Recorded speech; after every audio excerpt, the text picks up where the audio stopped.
The Senior Staff Association of Nigerian Universities has called on government at all levels to respect the principle of collective bargaining to enhance industrial peace. Ahead of its third National Delegates Conference, the union says disregard for agreements undermines trust and disrupts academic environment. While it appreciates the payment of 1 month salary arrears, SANA says it's awaiting the payment of the balance of 3 months withheld salaries. Other issues of interest to the association include the 50 billion naira in end allowances, arrears of 25% and 35% increment, and the wage award. The theme for this year's conference is respecting collective bargaining agreement and industrial peace in a democracy. This speaks volume directly to the core of our ongoing efforts to strengthen industrial harmony within our institutions.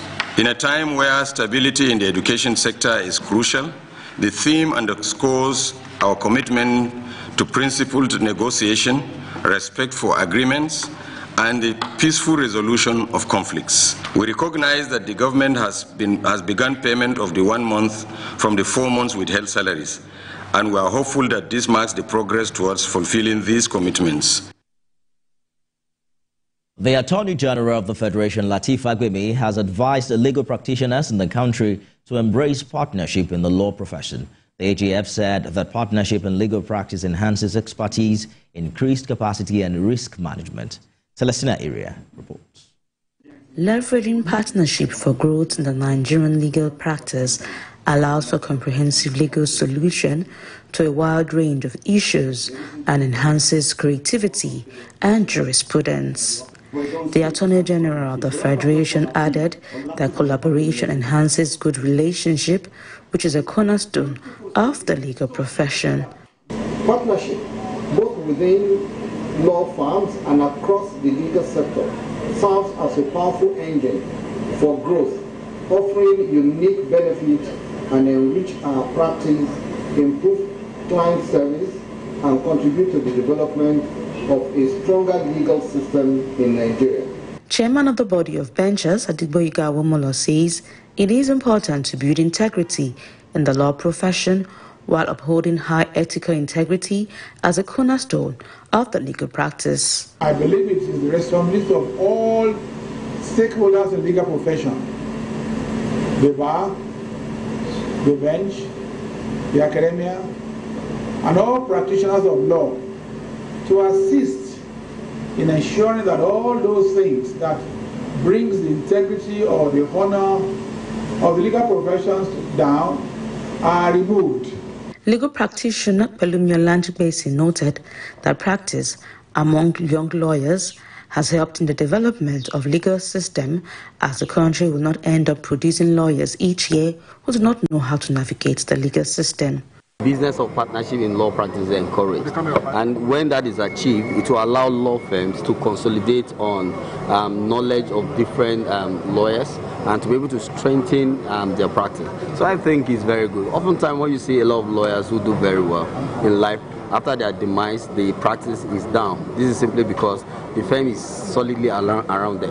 Former president of the Nigerian Bar Association, Yakubu Mikiao, had announced that from February 2024, the NBA will commence 6 months mentorship program for young lawyers. This is to build partnership between young lawyers and existing law firms, as the NBA will negotiate with these law firms on what lawyers will get as monthly stipends. Celestina Area, TVC News, Abuja. Governor of Kano State, Abba Yusuf, has presented the 2025 budget proposal to the State House of Assembly, totaling 549 billion naira. The budget includes 312 billion naira for capital projects and 236 billion naira for recurrent expenditure. Governor Yusuf stated that the budget's capital to recurrent ratio is set at 57.43%. Education takes the largest portion, with 168 billion naira allocated, making up 31% of the total budget. He emphasized that the focus for 2025 will be on human capital development, infrastructure, and expanding access to quality education despite limited resources. Speaker of the House, Ismail Fagore, expressed his satisfaction and promised swift approval of the budget. The size of the proposed 2025 budget is 549 billion 160 million 417,663 naira. The capital component is 312 billion 634 million 912,672 naira 18 kobo. Lagos State government says it has commenced an accreditation and digital manifest system for interstate parks in the state. Commissioner for Transportation Oluwaseun Oshiemi, who announced the initiative at a news briefing in Alausa, said the accreditation and manifest would ensure safety of passengers.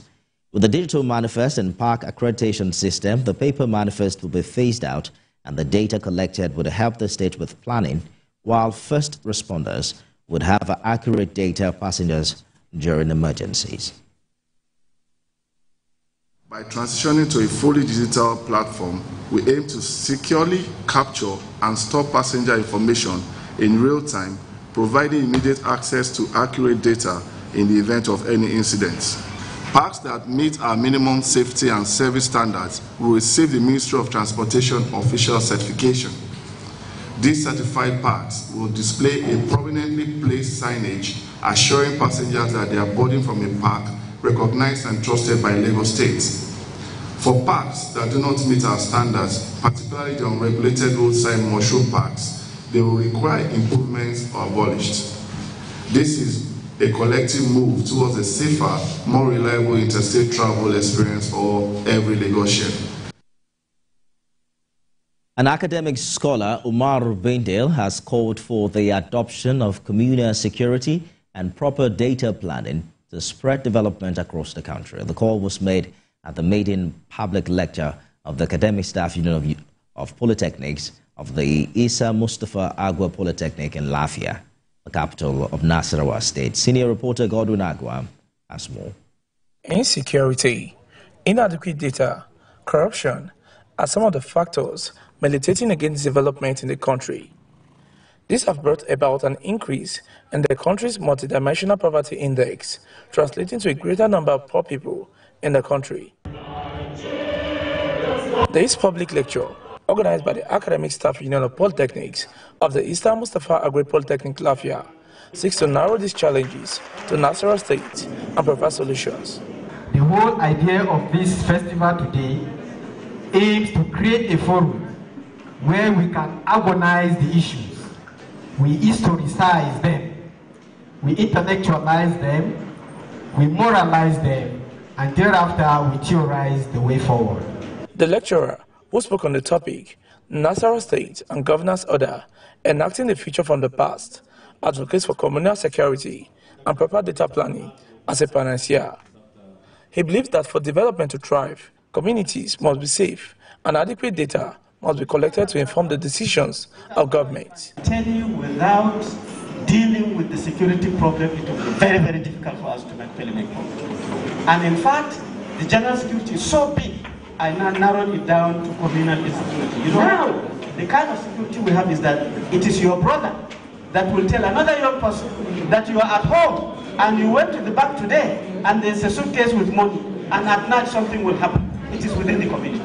The Nasarawa State Governor is ready to adopt policies that would improve the living conditions of residents of the state, but wants them to be patriotic in their dealings. The aspect now that you are having with the dream that you are having to have to boost agriculture in Nasarawa State is now being challenged, you know, by somebody who's just sleeping, lazy individual who have nothing to do, and then waiting for you to finish all this suffering, and you have your rice, and you will go in the night and harvest your rice.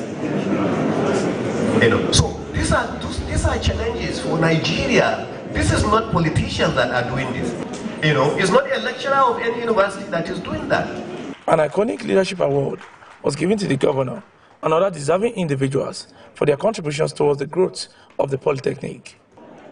Godwin Agua, TVC News, Lafia.